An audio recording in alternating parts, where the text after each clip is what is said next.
Back on the Boulevard, Monday, June 10th. As always, here to prove to you there is no such thing as football season. Welcome to an edition of UFL Final that only the absolute night owls like us will be tuned into live. If you're here live with us, thank you for joining us. It is 12:25 a.m. on the East Coast, and we just witnessed a shocker in St. Louis as the San Antonio Brahmas clinch their bid to the UFL Championship game with a win over the home Battlehawks. In the USFL Championship, we also saw the Birmingham Stallions rally from behind to knock off Michigan and clinch their spot in a third straight spring football championship game. Wow, what a playoff weekend it was. We had some exciting games. Why not get into them right now? Your playoff highlights from Springball Boulevard. We kick off in Birmingham. Protective Stadium had temps in the high 80s, and Danny Etling was going to start off hot. Sayosi Mariner, back-to-back weeks finding the end zone. Touchdown Michigan on drive number 1. Makes it a 6-0 ball game early. He's telling the crowd, you showed up to watch the Mariner show. And the defense responded on a 4th and 1 from the Stallions out of the T formation. Big time stop there. They get it back. Jake Bates adds a 53-yard field goal. Same distance he kicked it from last week and missed to redeem himself. Now 9-0. 3rd and 13. Etling gonna drop back. Clean pocket. Mariner hangs in there, makes a huge catch. Flag on top of that for unnecessary roughness.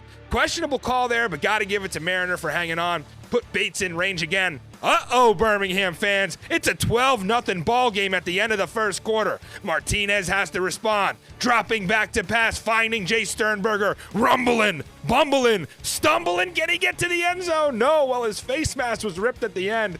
Could have seen a flag there, but number 12 is pumped up. Here comes Martinez. Gonna lose 10 yards on 1st and goal. Just very uncharacteristic of him. They get it to 3rd and goal, go jump ball for Jordan Thomas, knocked away by Keith Gibson Jr. Big play there. Birmingham's going to settle for 3 here from Chris Blewett. Should have had points on that drive. They cut the lead to 9.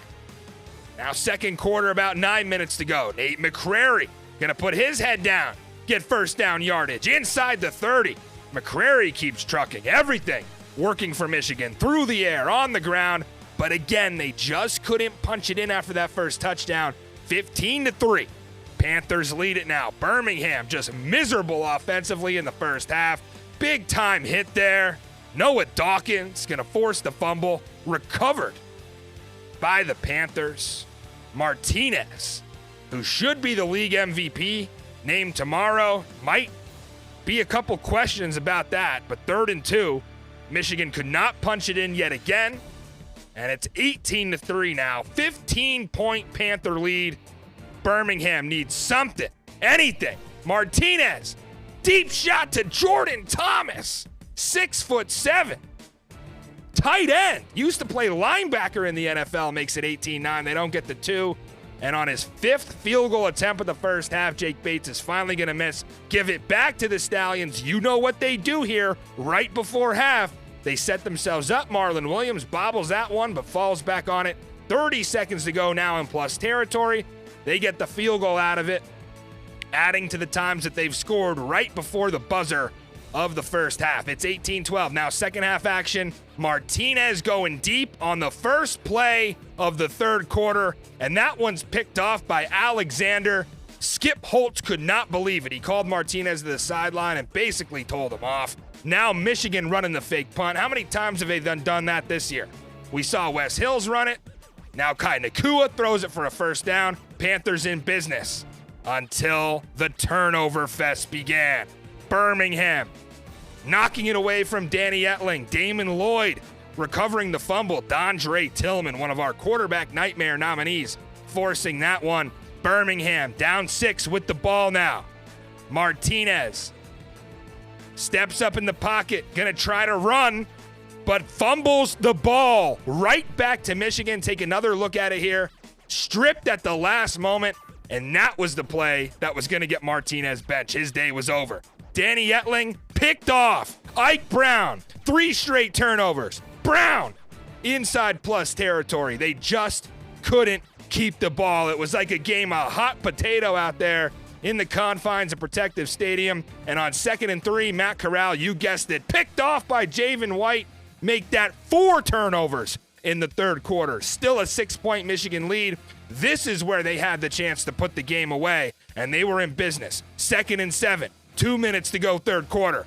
Picked off Daniel Ism. Far sideline. Blockers in front of him. Breaks a tackle, gets it in the end zone. Can you believe it? Just when Michigan had a shot to extend the lead to 2 scores, they throw a pick 6. This was the game changer. Tip ball right into the hands of Ism. They try the 1-point conversion, can't get it to go, so still a tie ball game. Panthers got to shake that one off. But Birmingham does what they do best. Strike when they need it the most. Matt Corral to Gary Jennings.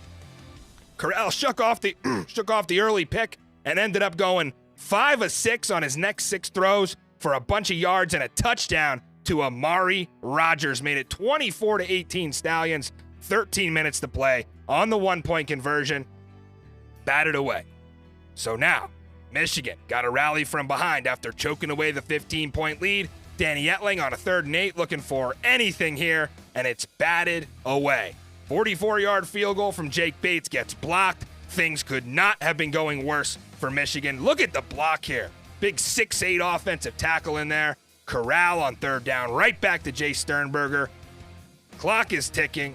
21 unanswered for the Stallions. 4 minutes to go. Ricky Person finds the end zone, and that's all she wrote, folks. 31-18 Birmingham. They rack up 28 unanswered points. The fans in the end zone, shirtless and wild, as Jordan Thomas doing what he does best. Helmet falls off. He says, "Little boy." Now 4th and 9, icing on the cake. Danny Etling rolling out, scrambling for dear life, throws it into quadruple coverage, and look who's there. Ike Brown with his 2nd pick of the day, and the Stallions fans went wild. Another trip to the UFL Championship game after back-to-back USFL Championships by Skip Holtz. They'll be in a familiar place, playing for gold yet again. For the Michigan Panthers, miserable on 3rd down, just 2 for 12 on those tries. They were 0 of 2 in the red zone. They just kicked too many field goals. They had 4 of them where they could have scored touchdowns. Martinez was benched with 4 minutes left in the third quarter. It didn't matter. Stallions went on to score 28 unanswered, 2 picks from Mike Brown, and a nice day on the ground for C.J. Marable, 77 yards. They'll go on to take on San Antonio. They win their 10th game. It's Stallions 31, Panthers 18. On to the headliner in St. Louis. The Dome was rocking. First playoff game back in the Lou since 2004. A.J. McCarron, 3rd and 10, going to start things off, finding an open Hakeem Butler, but wait, through the hands. That became a crucial drop later on. Butler just wide open, can't bring it in. Chase Garbers starting. Jontre Kirkland not going to have the same problem Butler did. He gets a 1st down conversion. Handed off to John Lovett, who was also out last week. 1st down carry. Now into the red zone. Garbers picked off by Cam Kelly. Dome goes wild. That was a huge interception early on as Kelly just jumps in front of that. He's been a ball magnet all year long in that secondary, trying to get cute on offense here. They try the double reverse back to McCarron, and this is going to result in a fumble. Brahma's going to get it back on the 20-yard line. Who else but Tease Tabor? Comes in late here, takes a shot, but it doesn't matter because it was a play on the ball. Now 3rd and 5. Garbers not going to throw a pick this time. Speedy Stevenson back in the box score over the middle. San Antonio opens the scoring with a 6-0 lead early in this one. 4:20 to go, first quarter. They get the 1-point conversion. St. Louis, 3rd and 3. AJ sacked. We told you about the 3rd down defense in the preview show. And then look what they do on the other end. They move the sticks while the defense stops St. Louis. Garbers, 2nd and 5. Justin Smith to the house. Touchdown Brahmas. Dome goes silent. Early second quarter, and the San Antonio offense was rolling. 13-0. AJ needs a response. 3rd and 9. Hakeem Butler. Touchdown. But wait. Let's take another look at this one. They say he's out of bounds before he controls the ball. St. Louis has to settle for a field goal. 13-3, end of the half. AJ gets rolled up on here at the end of the play, dealing with the injured ankle, landed all of the weight on the ankle there, limped into the halftime locker room, but did return on the first drive of the third quarter. There he is. Jacob Sailors trying to get going on a 2nd and 12. Sailors getting the run, and it was a late hit by Jared Jones-Smith, giving St. Louis penalty yardage that resulted in this. San Antonio, Anthony McFarland, one cut back to the end zone. The big explosive plays all day long. 19-3 Brahmas. Battlehawks in a dire situation at home. They need something here. And they were going to start running the ball with Sailors, trucking his way down to the 35. 9 minutes to go third. Sailors again, up the middle. Giving the Battlehawks some motivation here. Down 16 on a 4th and 5. Need this one. Butler snags it out of the air. That one he does catch. Brahmas were thin in the secondary. That was their 5th cornerback playing against Butler there. 1st and goal now. Who else but Jake Sutherland? The red zone dandy. He loves himself on the goal line, always gets targets, reaches it over and scores. And on the 2-point attempt, which they needed badly, Butler just barely can't get a second foot down here. That would have been a 2-point conversion to pull it within 8. Instead, it's a 10-point game. Garbers drops the ball. San Antonio scrambling for it, but it's Pita Talmo-Penu. Scoop and score. Now the Battle Dome's back into it. 19-15. 4-point game, just like that. But the Battlehawks were going to have to score on offense. Knew all along. Can they get the 2-point conversion? Don't know what they were trying here to an injured A.J. McCarron after he literally just said on the sideline he was feeling terrible. 5:41 to go in the third. Now under 5 minutes in the third. John Lovett cranking it upfield. Brahmas had 213 rushing yards on the day. Anthony Becht in disbelief. Now a 3rd and 6 in the red zone. They are going to get a big stop here to force a Ryan Santoso field goal. He missed a couple last week, not this time. Drills from 31 out. It's 22-15 San Antonio. St. Louis still within striking distance. McCarron stepping up in the pocket. He's going to find Darius Shepard into plus territory. Big gainer. Battlehawks have been a 4th quarter team really all season. 8:30 to go in the game now. McCarron on a 3rd and 2, sacked again. Battlehawks just 2 of 11 on 3rd down tries this afternoon. 50-yard try from Schmidt. Oh, the sack they took ends up putting him out of range. He misses it. So now 2:15 to go. Battlehawks desperately need to stop. They get it on 3rd down. Brahmas to go up 10. Again, this is where one of those 2-pointers could have been so important because now it's a 2-score game. You're going to have to get to the end zone and try the 4th and 12. McCarron running for dear life, going to complete it here. Minute 15 to go. Now under a minute. Stephen Mitchell along the sideline. Battlehawks moving the ball, but running out of time. There was a conversation. Should they kick the field goal and then get the 4th and 12? Remember, you don't have to score a touchdown. You can kick a field goal and still do the 4th and 12. They kept trying to score, but San Antonio played great defense, and the final play of the game results in this for Stephen Mitchell. Can you believe it? You blinked your eyes, and the dream was over for the St. Louis Battlehawks. Wade Phillips defeats Anthony Becht by 10 points. Brahmas were 3-point underdogs in this one and played a complete game. 410 total yards of offense was their most all season. They had 9 TFLs and 4 sacks. They held the Battlehawks to 2 of 11 on 3rd down, and they ran the ball for 213 yards, 6.1 a carry. Anthony McFarland and Lovett went off, and shout out to Justin Smith. Wide receiver 3 on this team, 4 catches for 76 yards and a score of his own. And for the Battlehawks, they made the playoffs this year, but come up empty, and it's heartbreak as they miss out on a chance to host the UFL Championship. For the San Antonio Brahmas, they'll go on to take on the Birmingham Stallions, a team they knocked off a few weeks ago. It's Brahmas 25, Battlehawks 15. Wow. Still in shock from that one in St. Louis. I could not believe that San Antonio saved their best football for the end of the year. It was truly a remarkable effort, coaching-wise, game planning wise. They got a bunch of starters back. The confidence that they had in the room to all play together. Special teams was amazing. Defense played great. And offense got very creative and used the explosive plays. Got to feel good if you're a Brahmas fan right now. Looking at some of the struggles that Birmingham had in the first half and thinking maybe Adrian Martinez isn't what he was cracked up to be. Well, we are back on the Boulevard. It is actually Monday, June 10th. Thanks for riding with us at 12:40 a.m. on the East Coast. If you're here live, drop us a like on the video and subscribe to the channel. Of course, we're going to have a ton of UFL Championship coverage coming up. This is our third show in 4 days tonight. We had the Freshie Award special on Thursday, and of course, our playoff preview on Friday. And speaking of Friday's show, I think it's time to go ahead and look at our best bet results featuring Zook and TPG in the house. Zook, let's you go first. Take it away, my friend. Let's go, Ponies. -5. Never a doubt.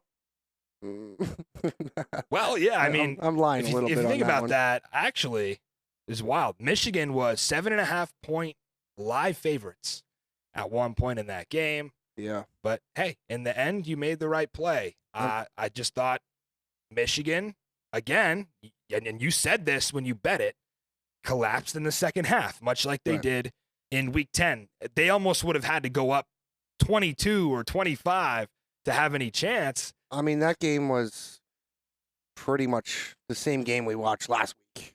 Yeah. And except even more dominant defensively from the Stallions. And they got a spark from Matt Corral. So same thing last week. They gave up 3 in the second half. This week, 0. I got to give it to you, Zook. That's gutsy to go back to Birmingham after what they did burning you last week. You went right back to the well and you cashed it. Short-term memory, very good for you. That's right. I don't have the guts to do it. I mean, if you're going to be the quarterback of the show like I am, you got to have short memory, right? Zook is like Chase Garbers. They might have knocked him down, but they couldn't take him out. TPG, thoughts on your Michigan money line? Just a tough weekend for me all around. Michigan doesn't come in. St. Louis doesn't come in tonight. Best bet was Michigan this week. And, in the first half, they had him. That game was really a tale of two halves. You don't know. If Michigan turns those field goals into touchdowns first half, you're maybe looking at a game where Birmingham just doesn't have enough time to come back. So, tough. Oh, that's why you put the shades on. Yeah. I'm hiding the tears tonight, hide the fellas. tears. I'm hiding the tears. I got a tissue for you, though. I know how it feels, man, because especially when Zook's on the show. And DC lost the championship game last year, and I didn't hear the end of it, and it was sad.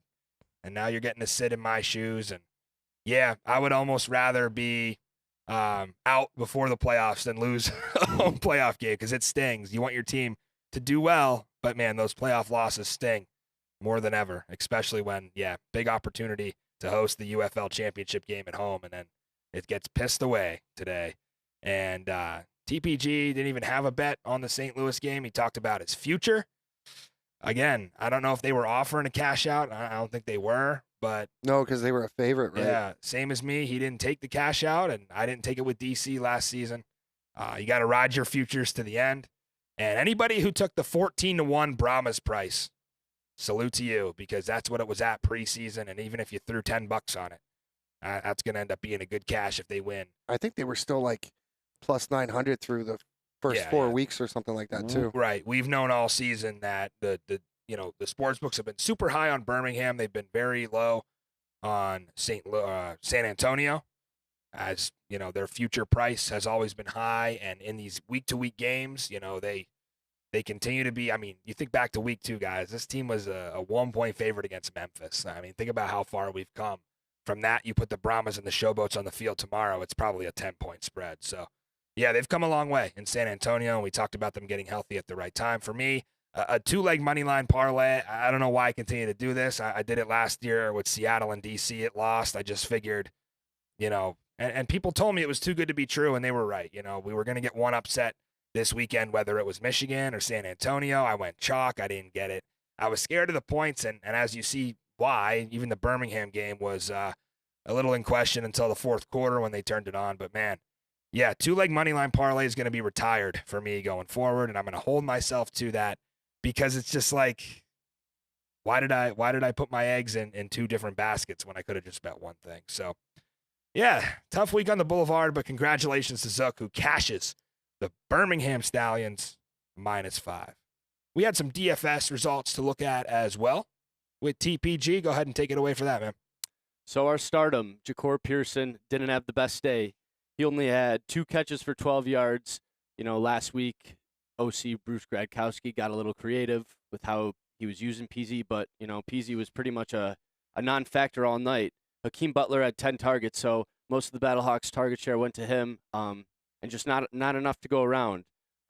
Sidham, Jay Sternberger, that came in. It got a little hairy at one point. Me and Zook were down here in Studio Z, and Sternberger almost took it in. Got tackled at the 2-yard line.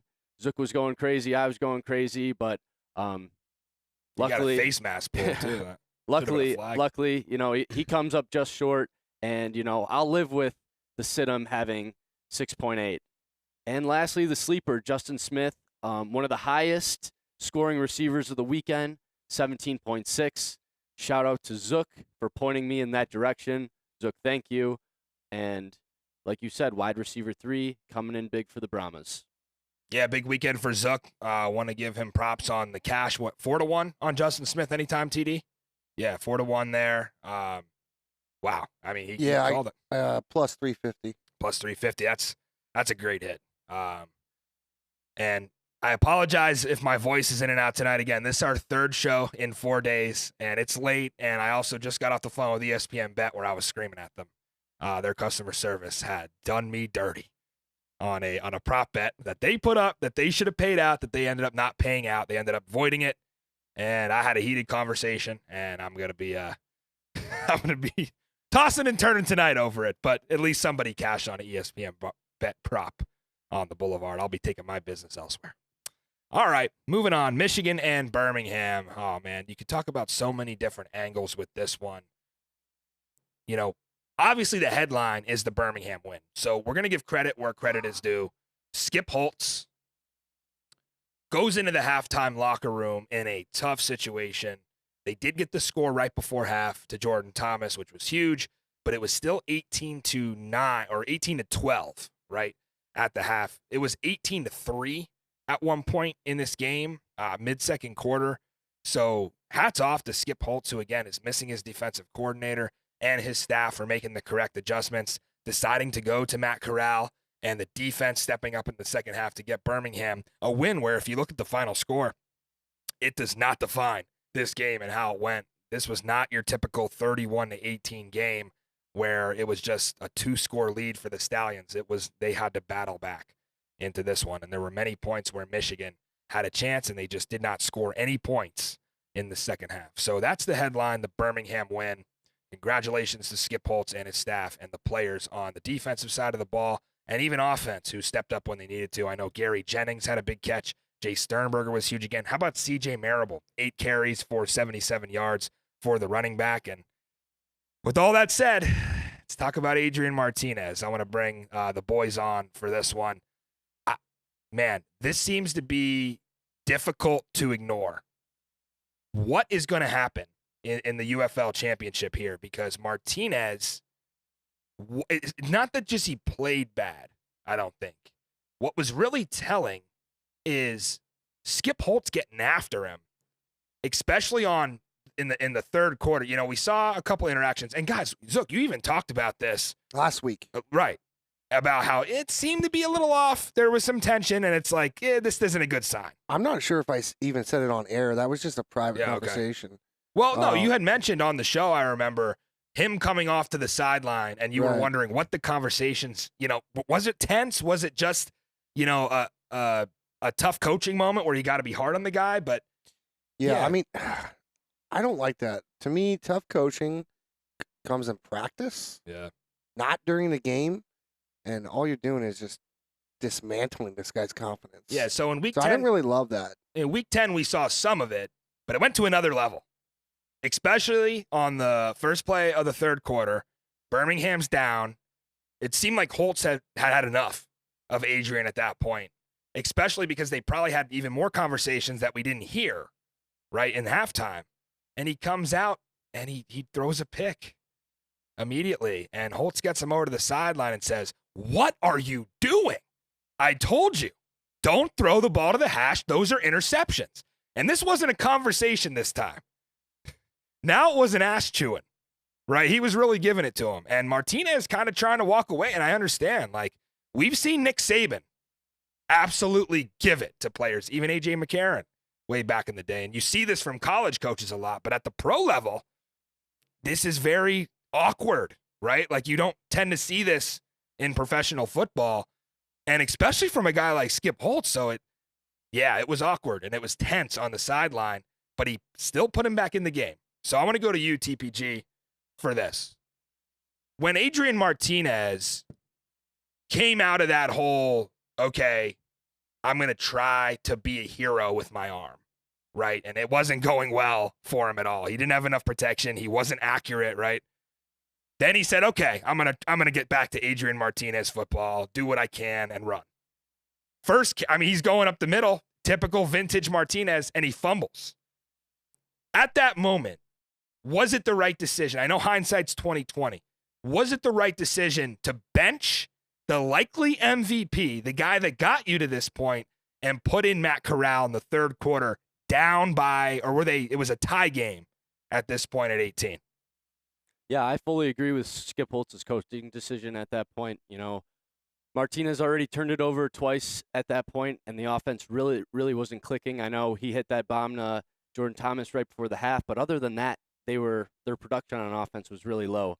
And personally, I think Martinez, he's a great athlete, right? He could burn you with his legs, and you've seen that. He leads the league in rushing, but only 4 carries for 8 yards today. But I view Matt Corral as the better pocket passer. He's definitely played football at a higher level, seen time in the NFL. So moving forward, I don't see how you not go with Corral. If he's not your starter, I don't know if you're setting your team up for success heading into the championship if you're going to, have Corral and tell him, you're on a short leash. I think you got to just give the reins to Corral and, he came in a high-pressure situation. The game was not won at that point. It's still tied up. Yeah. So, and he threw it. He shook off an early pick. We just showed it on the highlight. Wasn't his fault. But when you just witnessed everything that happened between Adrian and Skip, and then you throw a pick, you're like hoping and praying, like, oh, coach, you saw that, right? Yeah, like that could, because you're thinking this could not be worse for us right now. Like, I'm supposed to be the guy who saves us, and now I'm throwing picks. But you're right. It was tipped. And then he shook it off and went right back in and had a good game. You got to remember the defense won that game for him. Yep. They changed the momentum. The pick six. And that's where it came from. So. Yeah, and before we kind of move on from Martinez, I did want to talk about, not to beat our drum here constantly, but we've been talking about this Adrian Martinez, Matt Corral thing all season long, and I've heard a lot from Birmingham fans about Corral being trash and Martinez, they never should have went back to Corral after week 3. And, it was a bad decision for Skip Holtz to start Matt Corral in week 1. And, I'm just thinking that it's not true. None of it is fact, right? We knew that Matt Corral could probably start anywhere else in the UFL. And we kept telling everybody that. And I understand that, Adrian Martinez went out and smoked Memphis and Houston 4 times and ran up his stats and looked really good doing it. But it didn't change the fact that Skip Holtz said every week in his press conference, even leading into week 10, I would love to play Matt Corral. It's something that we'll really consider. But I couldn't deny what Martinez was doing and the success he was having. So I don't think it was really that hard for Skip Holtz to put Matt Corral in. Because frankly, talking to him in these press conferences after the game, after the one game, he said, one request from my quarterbacks after week 3, or after week 2 even, was let them start wire to wire. If you're going to, and he said them, he didn't say one or the other. He said if one's going to start, they're going to go wire to wire. So that's what he did. Martinez in week 3, Corral in week 4, and then Martinez solidified himself from there. But Holtz he didn't seem like he was all for the whole, we're going to go wire to wire as starter. He wanted to play both guys. And I think that's where some of the tension with Martinez comes from. If your quarterback is going to sit down with you and say, coach, I'm your starter. Let me play the whole game. Don't take me out for Matt. Don't take Matt out for me. Let me play. And we saw that in week 10. Didn't have a great game, but he still finished it, right? I don't think Skip Holtz likes to do that. I think he wants to play both quarterbacks. And that's why I'm going to go ahead and say, You're going to see Matt Corral and Adrian Martinez in the UFL Championship game. They're going to split reps. Skip Holtz is going to put his foot down and says, I'm playing the hot hand. Whoever starts the game, short leash. You're not playing well, the other guy's going in, and you're coming out, possibly even rotating drives, because he did not want to do this one quarterback thing. He wanted to do it how he started the season off, which was with both guys, Martinez the runner, Corral the passer, best of both worlds. And it was very telling that defensive coordinator Colin Bauer said during his sideline interview in the playoff game, he said when they put 2 in, he's a pocket magician. This is a UFL defensive coordinator looking at a backup quarterback coming into the game. Do you know what most UFL defensive coordinators think when a backup quarterback comes in the game? All right, it's over, we win. No, he was scared of Matt Corral being a pocket magician. And what did he say about Martinez? He's a downhill runner. A downhill runner? That's what you're classified as by your opponent. Question for you, though. Yeah. So, look at Corral. He probably hasn't taken a first team rep in 5 weeks? When's the last time he started? DC. Right? Week 4. So, you come into this game, give him a ton of credit. How prepared do you have to be to come into that situation and take over the game? Listen, I was in San Antonio for the Birmingham game. Matt Corral was in warmups, screwing around with the ball, throwing it 70 yards off his back foot. I mean, just flick of the wrist. It was the easiest thing he ever did. I took a video of it. And I said, this isn't even, accurate. He's just bombing the ball downfield. He on the run, off 1 foot, just messing around. I'm like, it's unbelievable. The unfair shake that Matt Corral has got this year, and I'll say it time and time again, I'm a Matt Corral guy because I'm a college football guy. And if you watch college football, TPG will go to you, right? You knew Matt Corral was the guy, right? He was a huge signing for this league. Everybody said he was big time. So I want you to tell me before we get into the Michigan side of the debacle here and we close out on Birmingham, why Matt Corral in the championship? I want to get more into this. Is it because they have the better chance to win with him? Or is it because Adrian Martinez is, I don't want to say punished, but now in the doghouse?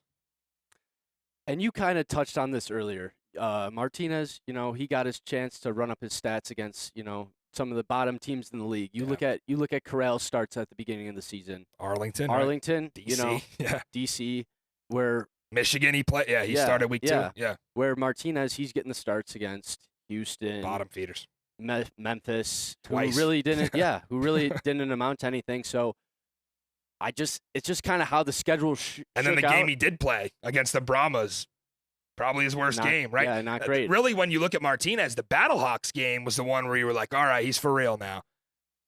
But man, I mean, he didn't show it. Did not show it today or Saturday. Mm-hmm. My reason, though, for going with Corral next week, I think he would be the best play. You just take a look at the stats. Corral, 9 for 11, 120, 2 touchdowns, and a pick.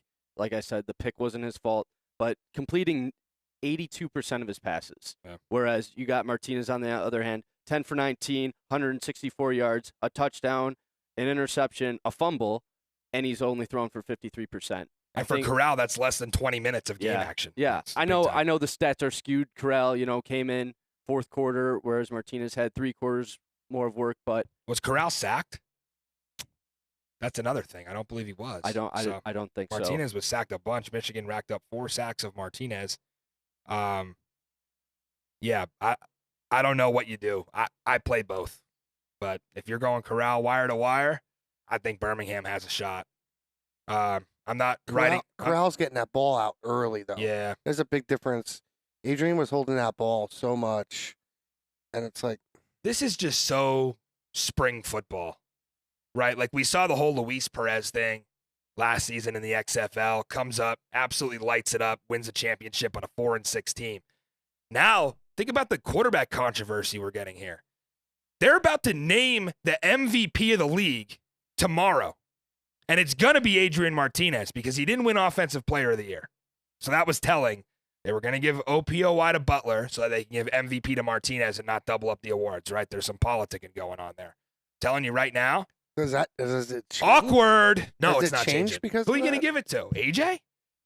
It's just awkward now. Well, definitely because not now. No. I don't listen. He's still MVP, right? We named him MVP on the that's Freshies, and I'm not changing that either. That's a regular season award. Yeah. To me, it's the 9.8 yards a carry. That's unbelievable. But if you want to play quarterback, you got to throw the ball effectively. And who's throwing the ball effectively right now? It's Chase Garbers, who you're going to be going up against. So you're going to need a gunslinger who can get in there. And like we said, he did have some moments, right? The one to Jordan Thomas was fantastic. That was the ball they needed. Great game from Jordan Thomas, by the way. So that'll close out Birmingham. Let's go to Michigan for a second. I want to spend some time with the Panthers because if you're a Panthers fan, I mean, this is 2 weeks in a row of just what the hell are we doing in the second half? 2 weeks in a row. Week 10, you get 3 points in the second half. No big deal. Just a scrimmage. We don't got Colburn. We don't got Sims. Perkins got hurt. We had to put Etling back in, whatever. Well, now, second half, you put up a goose egg. Blanked on the scoreboard.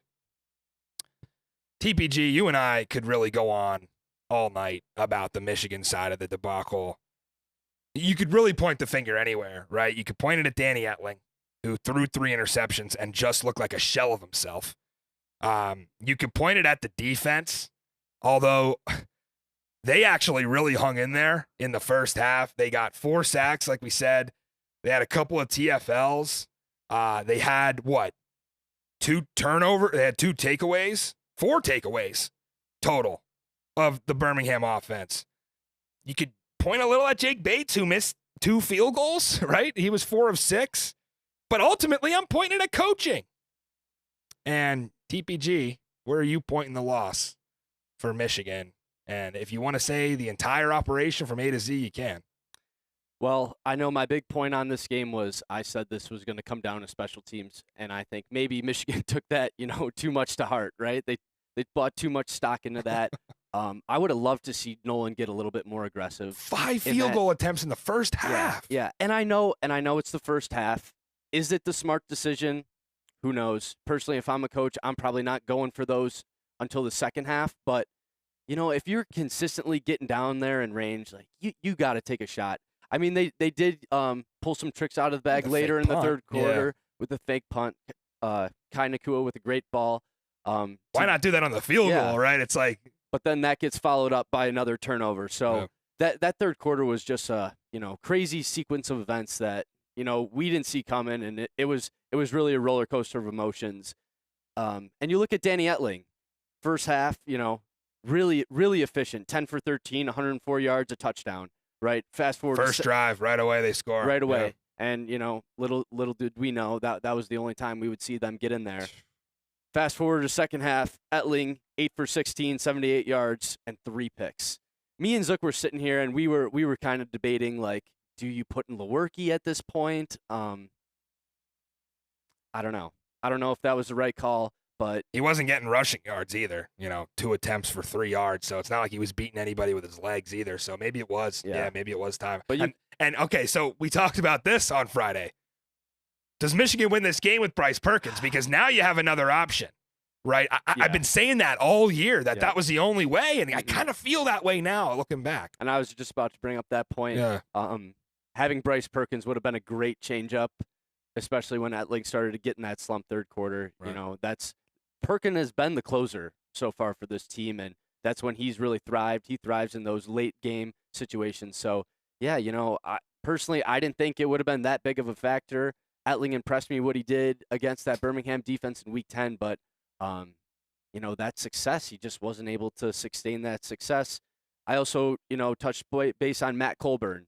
He was out Week 10. He came back this week, pretty much a non-factor, 11 carries for 15 yards. It was the Nate McCrary show on the ground, which you love to see a guy that, didn't get a whole lot of spotlight at the beginning of the season and come on strong when guys went down. So, real impressed with McCrary and how he came along strong on the second half of the season.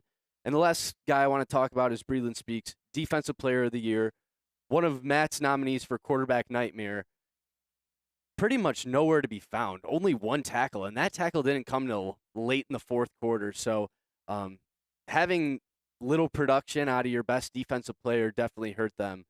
And, yeah, they just second half, once Corral got in the game, he was able to just get the ball out of his hands super pretty quick. And Michigan just was unable to generate a pass rush against him. Yeah, we talked about early in the season, Michigan relying on explosive plays as well. Might seem to be the Marcus Sims show weeks 1 through 5. I mean, he goes 3 catches, 32 yards, like just not enough from your wide receiver 1. It seems like Siosi Mariner kind of took over that spot, 4 catches for 60 yards and a touchdown. The same way Nate McCrary kind of took over for Matt Colburn. And it makes you wonder, were Colburn and Sims actually hurt? Like, we were thinking they were resting. Maybe they were actually banged up because they didn't look like themselves whatsoever. This was a depleted Michigan squad that just didn't have enough. I mean, you think about some of the depth the Stallions have, they rotate 8 or 9 defensive linemen. And those guys like Dondre Tillman, they got in there and forced turnovers and played really well. So hats off to the job that the Birmingham defense did in the second half of the game. The secondary was magnificent. Ike Brown comes up with 2 picks. Daniel Ism takes one to the house. That was not an easy return. Looked like a very hard return. He ends up breaking a tackle and getting in the end zone. And the defense scored, which was the turning point in the game. One closing thought on this one before we move on. If you watch the film back, there was a point, and it's funny because TPG talks about special teams. There was a point in the game where a kickoff bounced out of bounds for Michigan. It was 18-3 at that point. It set Michigan up on great field position. Martinez throws a bomb to Thomas. All of a sudden, you cannot find one thing, maybe besides forcing some turnovers, that Michigan did well the rest of the game. It was like a complete slide from that moment on. So through the first, 20 minutes, they played perfect, and then it just fell off. So Birmingham, on their way to the championship, they certainly have a dilemma in practice. Questions at quarterback. Where they don't have questions is the coaching staff. Skip Holtz, I'll leave you with a quote. He said to Martinez on the sideline, "This offense is tried and true," right? He said, "It's tested, it works. 3 years we've developed this offense." And he's telling Martinez, "Run the damn offense. This isn't your playbook. This is my playbook." And that's what eventually got Birmingham to the win with Matt Corral back there. All right, on to some sadness for TPG. I know it's going to be tough to talk about this one, especially at 1:07 a.m. Eastern time. San Antonio saved the best performance for when they needed it the most. And you think about the totality of the season for the Brahmas and playing the Battlehawks in week 3 and St. Louis looking superior on the Alamo Dome turf. I know it was only a 7-point game, but Battlehawks lit them up that day. And we talked about on Friday, that was the most points that the Brahmas defense had given up all season, the 31 to St. Louis in week 3. They lost a bunch of starters throughout the year. They were decimated with injuries. We talked about them getting healthy at the right time. And I even asked Wade Phillips after the Birmingham win, is the team getting healthy at the right time? He said, absolutely. Now we just need this guy, and pointed to Chase Garbers, who was next to him in the press conference, and said, if he stays healthy, we got a shot. And he called a shot. He was 100% right. Chase Garbers is the missing link to the San Antonio Brahmas, because you can point to Anthony McFarland and John Lovett also missing in week 10. You could point to some injuries on the defensive side of the ball of guys who were banged up in and out of the lineup like Delonte Scott all season. But ultimately, what it comes down to is the trigger man, Chase Garbers, distributing the ball. And when we watch this kid throughout the year, before he got hurt week 3, we watched him in week 1, light it up against DC. We watched him lead the comeback of the season against Memphis week 2. And, week 3, he goes out, misses 6 weeks, comes back, beats Birmingham. Goes out with an injury week 10, right back at it as a full-time starter. Plays a full game, and although he was only 15 to 21 for 197 yards and 2 touchdowns, maybe they're not the most overwhelming stat line, it absolutely got the job done for the Brahmas. Zook, I want to go to you for this one because you were right and we were wrong. TPG and I both went St. Louis. So before we get to his thoughts from the Battlehawks side of this, San Antonio, did they even go over your expectations as someone who picked them? Did you think they even played better than maybe you expected? No, I mean, that's the thing. It's the expectation is weird for them because they can get so hot. They can play so good defensively and so good offensively. And they put it all together today, just like they did against Birmingham a few weeks ago. It's just a wild card to pick them. Did they play even better than they did against Birmingham? I'm not really sure. I think offensively you have to say they did. 410 total yards is something. 213 on the ground. Yeah, man. but I said that the other day. St. Yeah. Louis's defense gives up yards You because did. they Called are your shot Seattle in there. the back end. Yeah. Like that, I watched it all last year, and that's how it is. Right. You're going to give up those yards. So, yeah, 400, whatever. But they're still only scoring 25 points. I think the most impressive part for me for San Antonio is that A.J. Smith has committed to the run. Well, we have 200-plus yards on the ground. 213, yep. And you know he doesn't like that. And he has swallowed his pride and gone with what has worked because they have 3 backs. Yeah. So that's what it is for me. They can put the complete game together. And if you, from what I watched tonight, they have a chip on their shoulder. They know, in their heads, they know they're the best. So Birmingham should watch out next week. I'm going to say it right now.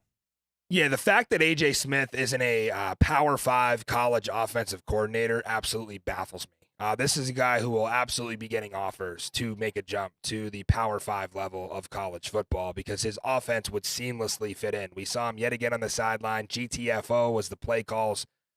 I mean, Marquez Stevenson stepping up when Jontre Kirkland was maybe drawing the double teams. Justin Smith stepping up huge in this game. Anthony McFarland is a walking bucket. I mean, the dude is just the fastest player in the league. He makes one cut, and you think he could go to the end zone every time. John Lovett is the power back. They kind of got the thunder and lightning going on with those 2 backs. And the offensive line, I thought, played pretty well. 1 sack. 1 sack given up for the Brahmas offensive line. Wow. 6.1 yards a carry. Like, just a great performance. And for that staff, this one meant a lot. Because Wade Phillips was 0-3 against Anthony Beck, dating back to last year's loss to St. Louis when he coached the Roughnecks and the 2 times this year. But he did say, leading up to this game, we were missing 6 starters. And maybe we forgot about that they were going to get a ton of guys back. All right, TPG. We talked about San Antonio. Let's talk about your Battlehawks a little bit. Left a lot to be desired tonight. I'm not sure if it was AJ and being maybe only 30 or 40% and then takes a hit right before half and maybe the hit points go down to 10%. It just, you talked about during the broadcast, he just seemed defeated. Like the look on his face when they went to Brock Heward and said, how you feeling? And he said, I feel like shit. Looking back, that probably meant a lot more than we thought it did. Yeah, when he made the comments like that, it kind of almost felt like the game was lost, and we still had, a whole quarter to play at that point. So that was right after halftime. Yeah, that's something you don't really want your quarterback. You don't want to see your quarterback doing that. It just didn't make me feel good about it. Not that I was feeling good at all at the whole night ever since that Hakeem Butler drop on that first drive. I knew I was in for a long night. And again, to clarify, we're not saying like it was an attitude thing from AJ, right? Like he was keeping it real as far as how he felt. Yeah. So I don't necessarily have a problem with what he said. I just have a problem with the fact that he was expected to carry his team in the second half when he wasn't really getting any help. And listen, it wasn't a perfect game from AJ. I'm not going to put all the blame on the offensive line, but they weren't protecting him whatsoever. No, and it came down to, when San Antonio would make mistakes, St. Louis just couldn't capitalize. They had the pick on the goal line to start the game. What happens? They come back, they get the ball, they get a stupid, unsportsmanlike penalty, backs them up all the way up to the 2, and then they end up punting. So, yeah. And even on the one play that the fumble that they got back, unable to convert on that 2-point conversion. You run You run this Philly special type play with AJ. You're running your quarterback out on a route when he just went. He just went in at halftime. He could barely walk into the locker room. So, and that's kind of my problem with the whole game. I think I talked a lot about OC Bruce Gradkowski getting creative and stuff. Maybe he got a little too creative today. Yeah, let's talk about that because we came into this one on Friday thinking, how do you game plan, right? When you have a back-to-back spot, same building, same opponent. Wade Phillips made comments leading up to this that he thought St. Louis played everything, that they played the same game plan they would have played if it was the playoffs, where A.J. Smith may have held some stuff back. And maybe that wasn't specific plays. Maybe that was more about McFarland and Lovett and things he was able to do with those guys being back and open up the pass game. But St. Louis did save some things, TPG. So let's talk about those. You had a couple of moments in this game where you were very confused as to, sure, if it works, maybe you look like a genius, but it just didn't seem like any of it really had a chance. So let's talk about that a little bit. Yeah, and correct me if I'm wrong on these sequence of events, but I remember first we had that double reverse pass where Shepard got absolutely blown up by Scott, and that's when AJ took that shot to the head, back of the head from Tease Tabor, and he was all rattled from that. Big cut on the forehead. You saw that above his eye. Wasn't a great way. Brahma snuffed that out real early, and St. Louis had nothing. End up turning the ball over. Not a good way to start. I think back to late in the first quarter, they run the swinging gate formation, and they run a QB draw essentially with AJ. 3-0 lineman. I wasn't a big fan of that either. Just knowing that he's been hurt. It's no surprise he's been banged up. Last week was his first week back. We know that ankle was bothering him, and we saw tonight when someone lands on it, when someone puts that pressure on it, it's going to bother him. So a little confusing why you try to go a QB draw early in the game, and a swinging gate. Really, I don't know about that. The one creative play of the night that I did really like was when, after the Sutherland touchdown, they ran that reverse pass with Peasy to Butler, and just got unlucky with that. Peasy led him a little too far. Butler couldn't get the feet down. I love the play design, especially on a conversion play. I think that's the time you get creative, right, on these conversion plays. And then like I said before, the last one, that Philly special type play to McCarron after that fumble recovery touchdown. Just, I don't know what the thought process was behind that. So yeah, and you think about San Antonio when you look at the first game with Birmingham. The turning point of the game was the pick six, right? And we saw the same thing happen in the XFL Conference Championship game.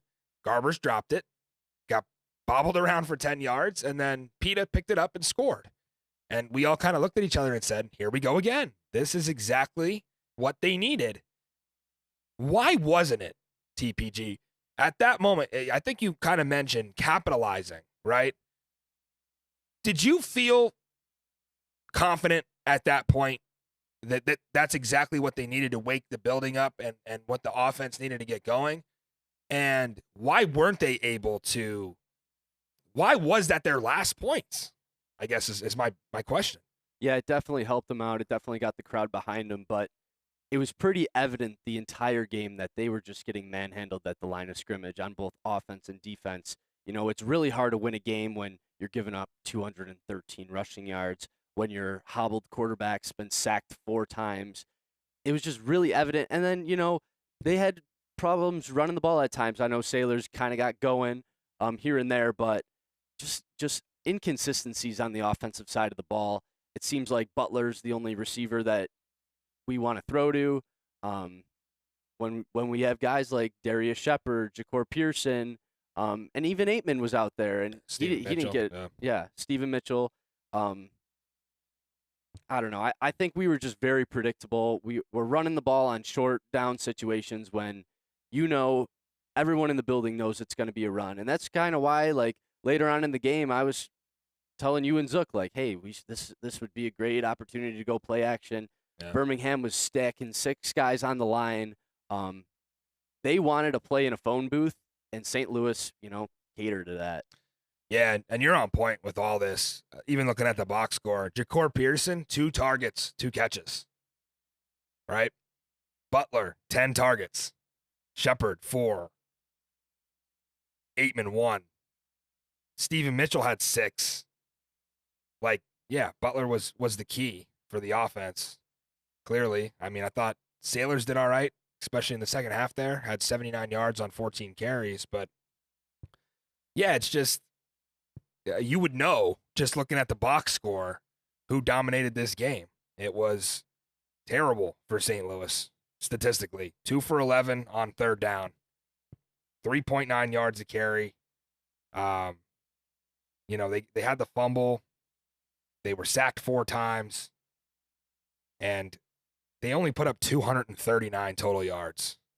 153 passing. So just not enough to get the job done. And the missed field goal, you know, it's a 22-15 game at that point. You take a sack on third down, but you're still in it. And it just so happens that you back your kicker up enough by taking that sack that he hooked it. And now San Antonio is able to get a field goal and go up 10. There was just, I mean, being 0 for 2 on the 2-point plays was tough because even if you had one of those, it'd been a 9-point game. So the question at the end of the game wouldn't have been necessarily, oh, we got to score and work the clock and then get the 4th and 12.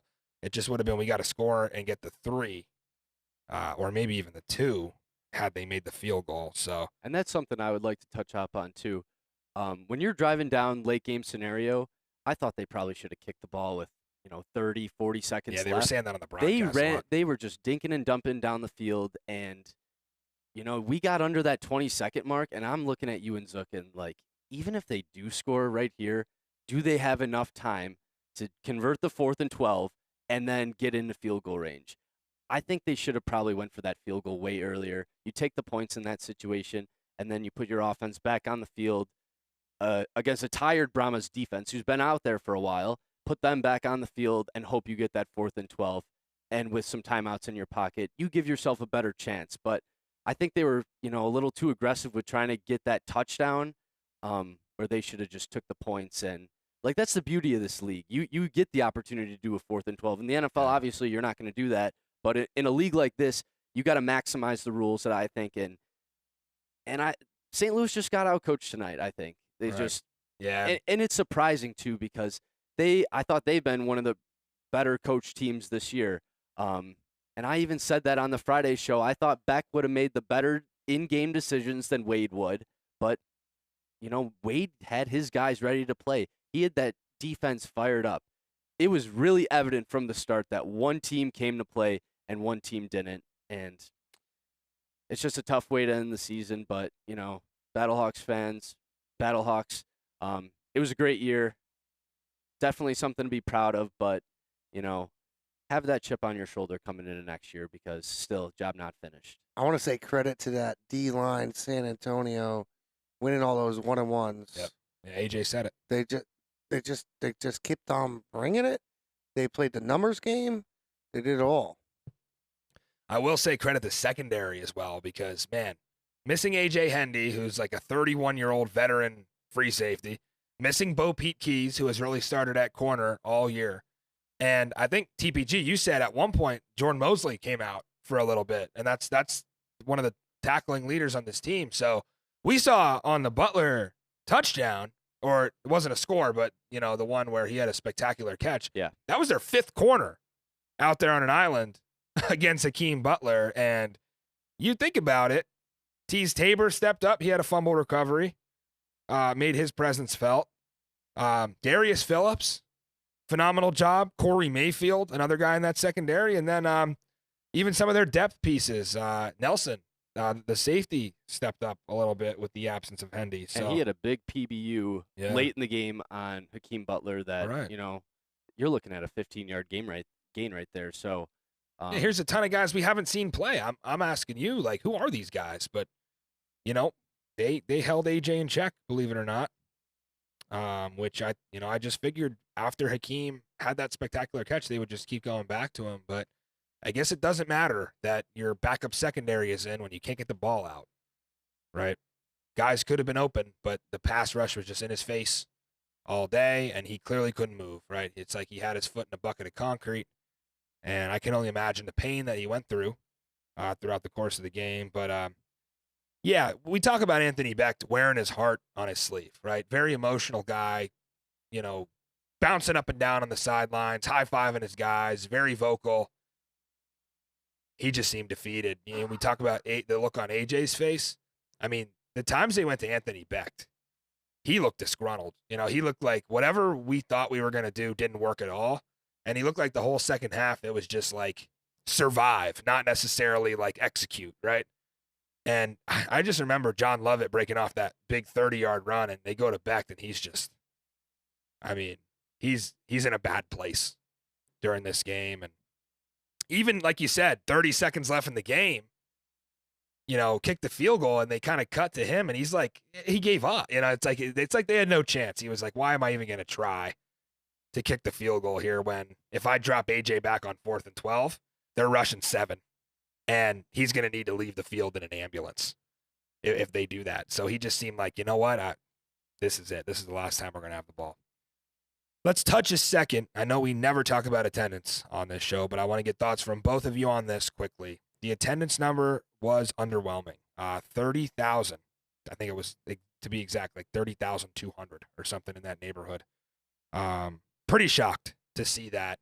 And then we looked at some of the discourse on Twitter, and we looked at some of the conversation, and this was pretty obvious what happened here.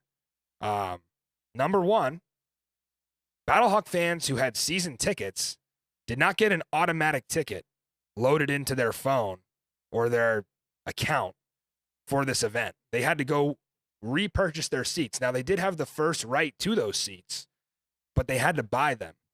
And maybe that didn't happen. And there's also a scenario where maybe those games where the Battlehawks had 34,000, that was paid attendance, and you can count season ticket holders for paid attendance that don't necessarily have to show up to the game, right? Well, now that was off the table here because those season ticket holders who just said, the hell with it back in February, I'll buy a season ticket, right? Not that expensive. But then said, I don't really want the seats for the playoffs. Saying I have other stuff going on. Now you can't count them. Maybe they only showed up to 2 games out of 5, but you can't count them anymore. So now you lose 4,000. And another point that people were making on Twitter was about how the seats were more expensive than they usually had been in the regular season. So there's some reasoning for this. TPG, wanted to get your thoughts on the crowd and how does it affect your opinion of spring football attendance and maybe spring football in St. Louis going forward? Yeah, it was just real disappointing. I think, don't quote me on this, but I believe tonight was the lowest attendance the Battlehawks had all year, which very surprising for them hosting their first playoff, or the city hosting their first playoff football game in 20 years. We had Stephen Mitchell on the show on Friday, and he was talking about calling for, we're going to break the attendance record. I'm saying 50K plus, and to see the dome not as empty, and I was looking for that first shot of that upper deck. I wanted to see how many people are in that upper deck, and it was just disappointing. I don't agree with the whole season ticket holder thing. I think those fans should have been given a ticket. I know Coach Beck, he does a great job on social media. He put out a video, I believe, on Wednesday, the Battlehawks did, kind of explaining the situation. But if you're a season ticket holder for any sport, right, you be a season ticket holder to get those playoff games, right? Do you think it was a case of... Wait, ahead, you don't Zoe. get them in the NFL. It doesn't work like that. It's the same thing. You know what I mean? Like, you have the rights to those seats, but you still got to buy them. You don't get the playoff tickets for free. That's not how it works. Right, but is it automatic? Is it loaded onto your account or loaded onto your phone, and then it's part of your package? Or potentially, but yeah. I mean, yeah, we have to get clarification. You still got to buy them. You still got to put up the cash for them.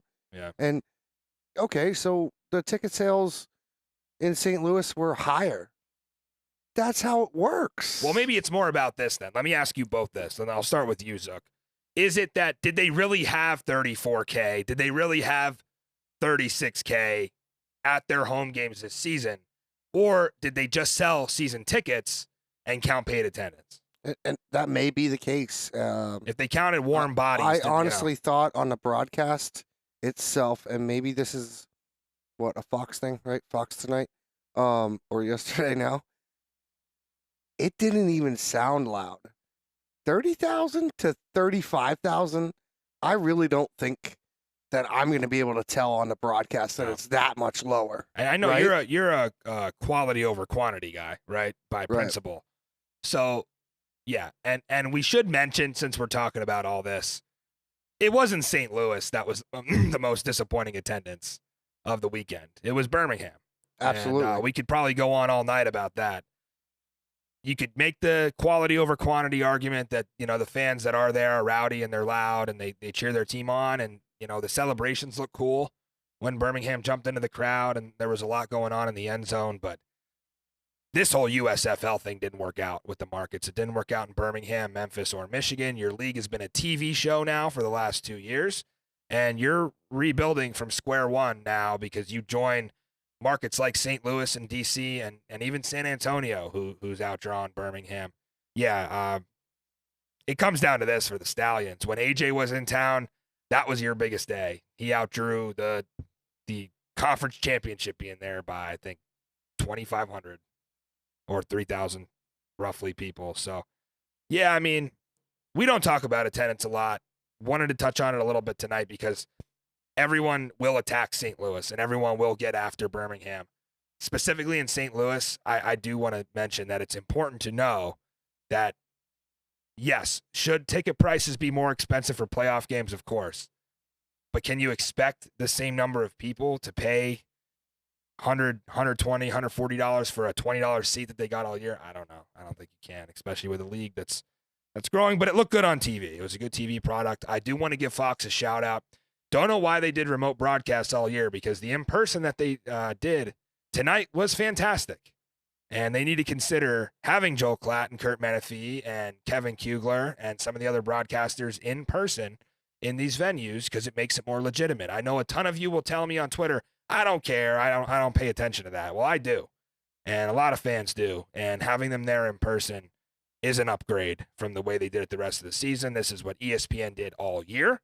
Give us in-person games, and I liked what Fox did there. Gentlemen, any more takeaways from this game before we take a super, super early look at the championship? Pretty much wrapped up with this one. Yeah, I'm good. Yeah. TPG, I do want to say, man, you were in the trenches all weekend, and, you know, it doesn't always work out your way. You know, I've gone through this as well, but you did a hell of a job. I want to congratulate you for a great weekend of content, and you could have given up at any time. I mean, from the Michigan game debacle and the money line bet to then, you know, having it all ride on St. Louis tonight, you know, maybe mix a little bit of CFL bad beats in there as well.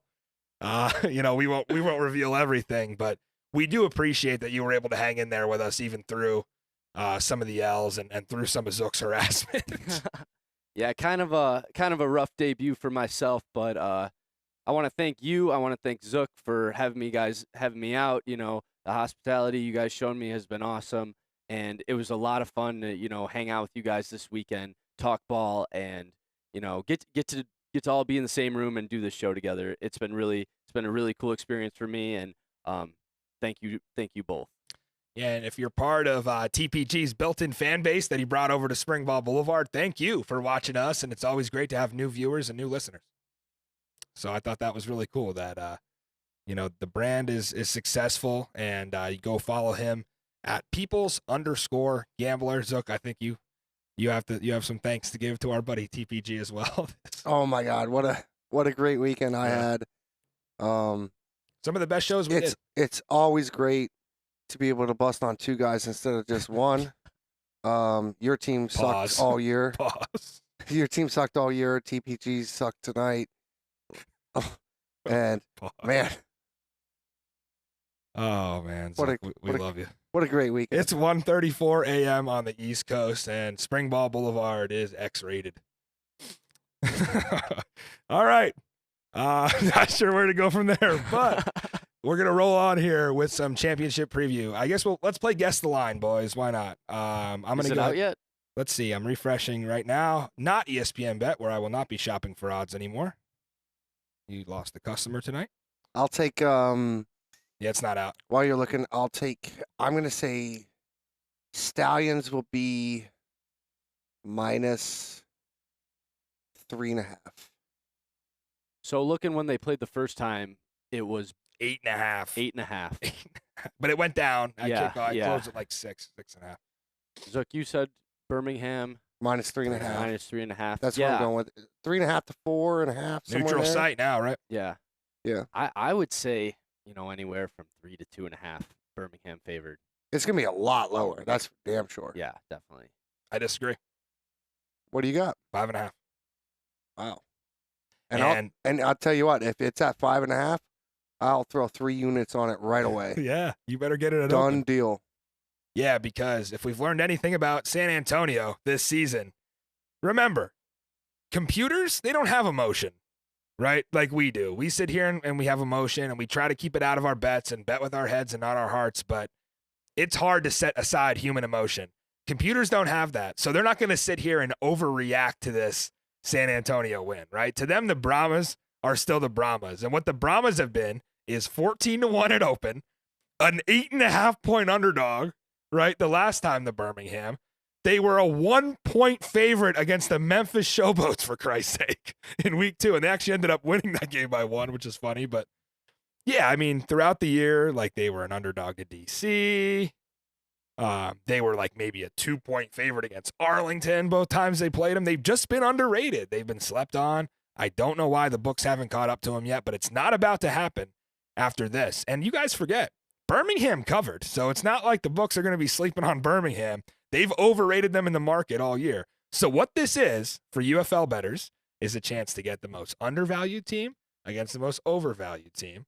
And when that thing comes out at 5.5, we'll see you on Smash San it. Antonio because that thing is going Smash to it. close at a pick. The money is coming in on AJ Smith and Wade Phillips. I can promise you that. All right, let's get out of here before we see the sunrise here on the East Coast. No poll this week. Thankfully, don't have to debate any of that stuff. Any closing thoughts from either of you before we get out of here? I know we just had a few, but What day are we doing our? oh yeah, we should talk about that. Yeah. Let's lock it in for Thursday. We Thursday. are used to Thursday night shows, so of course we're gonna have a championship preview. TPG, we'd like to welcome you back if you want to be back for that one, buddy. I know you might need a couple days off after the grind this weekend, but yeah, we're not done yet. We got a couple more shows, and we'll be in St. Louis for the championship game as well. Even though TPG bought tickets, he's still going, right? Yeah, still going. Sitting 4th row behind the USFL bench, or Stallions bench. So if you see me, come say hi. And yeah, looking for a great game on next Sunday evening. He might turn heels against Springball Boulevard and root for the USFL. Can you believe this guy? No, I know. We talked about it pre-show, and It's already locked up 9-7. XFL won it, so even if Birmingham gets the dub, we can't count that as 2, right? We can't make it 9-9 on the total No. season series. It'd No. still be a win. So yeah, hard not to root for Matt Corral. I'm a Matt Corral guy for sure. Oh my And if he God. starts, but no, obviously I'm XFL or die, baby. XFL for life, XFL forever. You already know it doesn't matter who starts at quarterback for Birmingham. that's right. San Antonio all the way. Yeah. Hopefully we see The Rock because I know Danny Garcia was out there. ESPN Bet, stop emailing me. How would I rate the support I received? At 0 stars. But as I look at my email, Danny Garcia was on a couple press releases from the UFL presenting the championship trophies. It was great to see our co-owner and chairwoman out there. That's always fun to see. And then we hope we see The Rock back in action in St. Louis for Birmingham and San Antonio, a rematch of Week 9. We'll have the full preview for you on Thursday night. We'll go and produce all the content for you live and in person from the championship game in St. Louis. And we'll be back for a Monday night recap. For the People's Gambler and the producer, director, and owner of Studio Z, Chris Zook, I'm Matty Fresh. Hope you enjoyed UFL Final. And you always remember, there is no such thing as football season.